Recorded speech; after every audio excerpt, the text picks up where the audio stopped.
एक आदमी खनन माइनिंग करते समय अचानक एक बहुत बड़ा सोने का टुकड़ा खोज लेता है। उसका दोस्त यह देखकर उत्साहित होकर दौड़ा चला आता है और लालच में आकर कहता है, चलो इस सोने को आपस में बांट लेते हैं। आदमी यह सुनकर बिना किसी हिचकिचाहट के सोने के टुकड़े को दो बराबर हिस्सों में तोड़ देता है। वह एक हिस्सा अपने दोस्त को दे देता है, लेकिन उसका लालची दोस्त पूरे सोने पर कब्जा करना चाहता था। उसी रात वह चुपके से उस आदमी के घर में घुस जाता है और उस संदूक से जिसमें सोना रखा था उसका हिस्सा भी चुरा लेता है। अगले दिन वह बहुत जल्दी दोनों सोने के टुकड़े लेकर बाजार बेचने चला जाता है, लेकिन यह सब ईमानदार आदमी देख लेता है। वह कहता है, तुम मेरे सोने का हिस्सा कैसे चुरा सकते हो? लालची दोस्त जोर से हंसता है और उल्टा उसी पर इल्जाम लगाते हुए कहता है, तुम झूठ बोल रहे हो। यह सोना तो मैंने अकेले ही पाया था। अगर दम है तो जाकर अदालत में केस कर दो। मामला अदालत में पहुंचता है। लालची आदमी कहता है, ये दोनों सोने के टुकड़े मैंने अलग अलग खदान में पाए हैं। लेकिन ईमानदार आदमी सच्चाई बताते हुए कहता है, यह सोना मैंने खोजा था, हमने इसे बांटा था, लेकिन बाकी हिस्सा इसने चोरी कर लिया।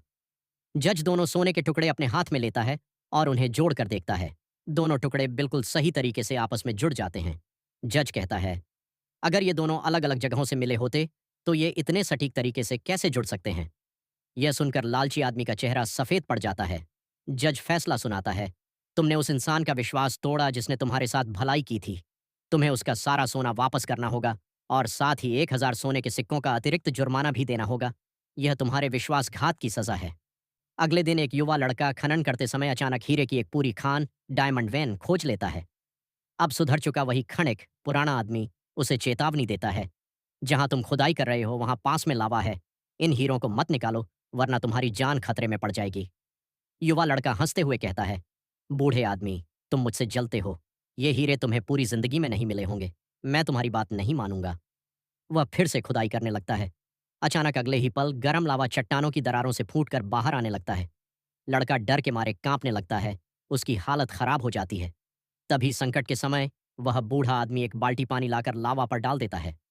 लावा तुरंत ठंडा होकर काले कठोर पत्थर में बदल जाता है। खणिक चिल्लाता है, भागो जल्दी। वह लड़के को पकड़कर गुफा से बाहर निकाल लेता है। लड़का भावुक होकर कहता है, आपने मेरी जान बचाई, आप मेरे जीवन दाता हैं। बूढ़ा आदमी सिर हिलाकर कहता है, मैं सिर्फ अपने पुराने पापों का प्रायश्चित कर रहा हूँ। अज्ञानता और लालच इंसान की जान ले लेते हैं,